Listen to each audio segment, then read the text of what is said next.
Tim Twigg is the president of Bent Erickson and Associates, which has been the leading authority in human resources and personnel management in the healthcare industry, helping dentists successfully deal with the ever-changing and complex labor laws. Tim brings over 30 years of practice management and business consulting experience and knowledge specifically in the healthcare field. Tim's expertise extends to leadership and business development, strategic planning and marketing, and communication skills. He has presented seminars nationally on practice management, human resources, and employment compliance. Please welcome Tim Twigg. Thanks so much, Alex. It's nice to be here. It's nice to be with you all again. As you can see on the slide, this presentation tonight is part 3 of our 3-part series on recruiting. And as Alex said, my name is Tim Twigg. I'm the president and owner of Bent Erickson and Associates. And also, as Alex mentioned, we've been the go-to resource for all things personnel and employment compliance related for dentists throughout the United States for over 30 years. So this whole idea of recruitment is really like putting money in the bank. And for those of you that have listened to or sat through parts 1 and 2, this first few minutes will be just a little bit of a catch-up and a repeat.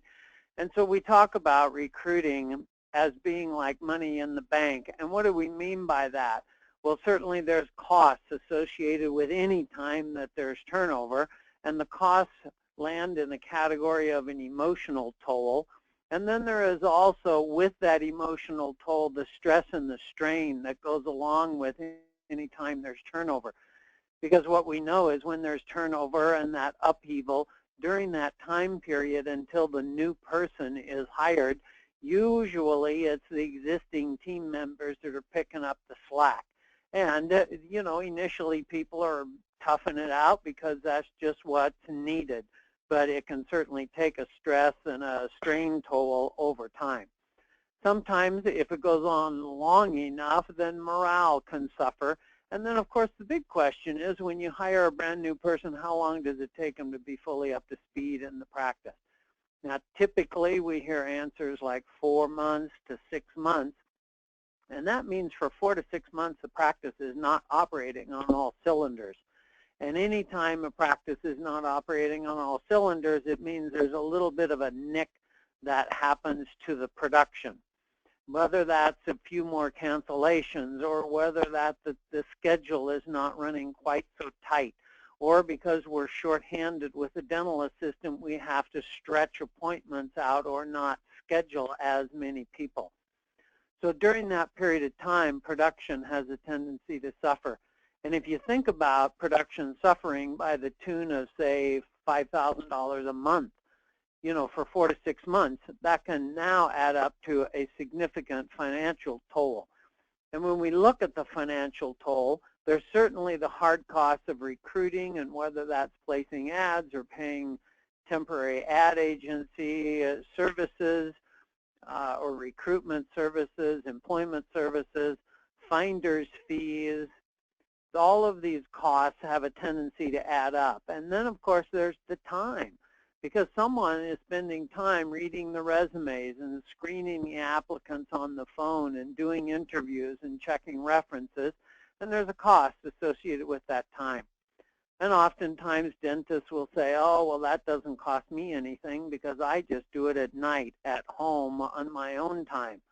Well, I would contend that it still is costing you, and what it's costing you now is your life, because I would contend that there are things that you would much rather be doing than potentially just reading a bunch of resumes. And as I mentioned earlier, there is this potential impact on production and collection. And back to my example, if it's $5,000 a month and it takes 4 to 6 months for someone to be up to speed, then that means there's a hit to the production of $20,000 to $30,000. And of course, if we don't produce it, we can't collect it. So that means that production hit impacts collections too. Most practices ideally would have a bonus and incentive plan in place. And so that means that the financial toll is not just the toll on the bottom line for the dentist or the practice owner, but it means everyone in the practice, all the team members who are participating in the bonus plan are being impacted also. And then anytime there's turnover, of course, there are risks as it relates to unemployment, as it relates to potential labor-related issues. So the cost of turnover can be pretty significant, which is why, again, there's this concept that says doing a better job at recruiting is quite literally like putting money in the bank. So what are some of the benefits of good hiring besides just this idea of the cost issues? Well, you're going to have greater hiring success. You're going to do a better job at identifying quality applicants. If you know and have improved your interviewing skills, well then there's less time wasted in the interviewing. And if we do a better job at picking the right people to be on the bus and making sure they're in the right seats on the bus, well then certainly we can positively impact the training costs by decreasing them. So if we lower the training costs, we're also going to decrease the turnover. And we already talked about the costs associated with that and the potential costs anytime there's turnover as it relates to the legal issues. And if we've got stability with the team over a long period of time, we've got improved service and improved patient relations. So as I mentioned in the other two webinars, one of the hiring pearls is that you really want to look at this initially through the part of the recruitment and through the part of screening and interviewing more as a process of elimination as opposed to a process of selection. It's a whole lot easier to eliminate people who clearly don't fit and don't qualify. And then we can get this group, say, of 25 people who have sent in resumes, and we can winnow that 25 down to about 5 or 6 fairly easily by switching the process from one of selection to a process of elimination. One of the other mistakes that we find that dentists make on an ongoing basis, and office managers who have responsibility and authority in the hiring process, the number one mistake is hiring people based on skills and experience. And what you really want to be doing is hiring people based on their fit and based on their attitude. The little bottom line for this is that you should be hiring people for the things that you cannot train. See, you can't teach someone attitude. You can teach people how to take x-rays. You can teach them how to pour models. You can teach people how to run the computer. You can teach people how to run the recall system. But you can't teach attitude. So first and foremost, you look for people who are truly going to be a good fit for the practice, have a great attitude, and then if they do come with the knowledge and the skills and experience that really works for you, then you look at that as extra credit. So when we talk about recruiting, where does recruiting fit into your overall practice model and the model as it relates to the people in the practice? Well, it's part of human resources, which is that people component of the practice. And as I've shared with you in the other two webinars, it starts with a solid foundation, and that solid foundation is comprised of job descriptions, policy manual, employee handbooks, and then the various forms to ensure that you have correct and proper documentation. Now, once all of these are in place and it's creating an environment where the doctor and the staff can truly work and thrive with fewer misunderstandings and reduced stress, well then the practice can really truly focus on this idea of recruiting.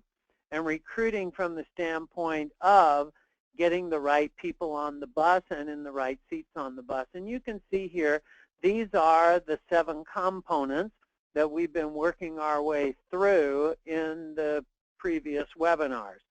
And here are the absolute benefits that we touched on earlier. A key one, again, is right people on the bus and these people in the right seats on the bus. Once we get the right people, then we can turn our attention or our focus to performance management. And you can see here on the screen the key components that are associated with successfully and more effectively managing performance over time. This supports your ability to have longer-term employees, thus reducing the turnover. And what we really support in this process is getting everyone on the team to think more like an owner. Our little house of human resources, if you will, then has a roof on it, and the roof is staying up to date and current with issues and changes as it relates to labor rules and requirements, and navigating through issues in such a way that they don't create a lot of turmoil in the practice and contribute to the turnover.